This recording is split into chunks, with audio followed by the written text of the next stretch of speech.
Jadi ibadah itu untuk menimbulkan sensasi sugesti. Sugesti tingkat tingginya adalah kesadaran. Suggest, karena ketika kita suggest kita akan terkait dengan belief system. Rasa percaya, rasa yakin. Iman jika tidak didasarkan dengan keyakinan nggak akan bisa bekerja. Semua pekerjaan kalau Anda tidak yakin, Anda tidak akan lakukan. Ibadah itu untuk men-trigger pikiran kita agar diam dengan pusat kesadaran, diam di pusat kesadaran untuk mencapai kesadaran puncak, atau seringkali orang sebut dengan Sidratul Muntaha. Sidratul Muntaha, orang sering mikir ada langit ketujuh. Seringkali dia berpikir bahwa langit ketujuh di luar badan angkasa raya, ada langit dan langit, di atas langit ada langit. Ya. Kalau orang bilang cakra atau bilang langit adalah level-level kesadaran. Kalau orang sering membahas tentang cakra, dia sama dengan level-level kesadaran. Nah, langit ketujuh ini ada di alam pikiran kita. Setiap kali terjadi di dalam benak Anda dapat unsur masuk berupa pengetahuan, berupa seliweran yang lewat, itu masih disebut sebagai nabi. Jadi kalau Anda sedang nyasar, kata orang tua zaman dulu ya, gak usah takut nyasar. Banyak nabi kok bisa tanya. Artinya setiap orang adalah nabi sebenarnya bagi orang lain. Ketika dia mau membimbing, memberitahu.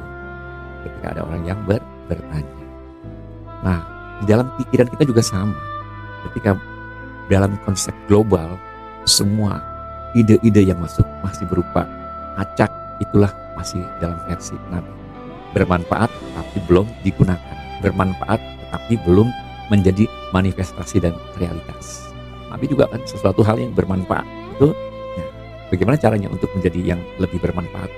Kita harus fokus tertuju pada hal-hal yang kita pilih.